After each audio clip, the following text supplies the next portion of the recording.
Hi! I just want to share with you what I've learned today.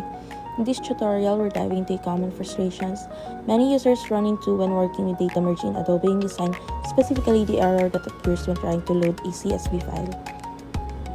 In here, I select a sample CSV file as my data source.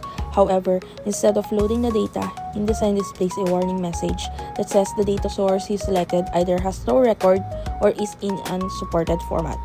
This kind of message can be a bit confusing, especially if you've already confirmed that your CSV file contains rows and columns of valid data.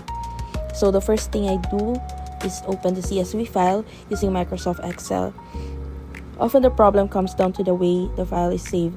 In this case, the CSV was saved using the CSV UTF-8 format, which InDesign doesn't always handle well during a data merge. So what I do here is resave the file using the regular CSV option, not the UTF-8 version, and then I saved and close Excel, return to the InDesign, and try loading the file again. Sometimes that's all it takes.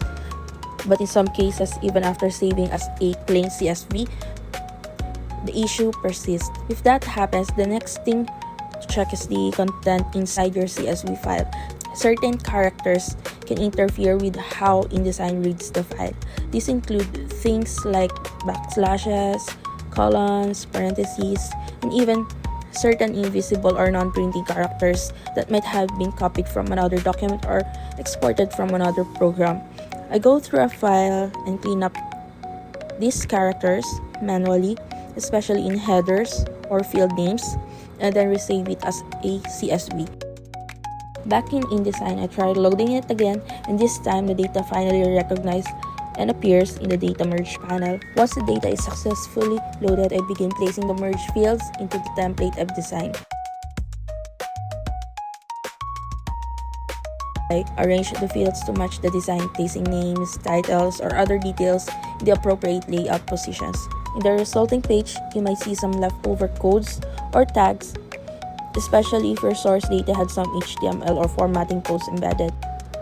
What I did here is I removed it manually using find and replace or find and change to clean the output. Here I disabled hyphenation in the text frames because it was awkward on the body text. And then I run through again and delete the HTML embedded codes here to apply the hyphenation. And that's it. Here's the final data.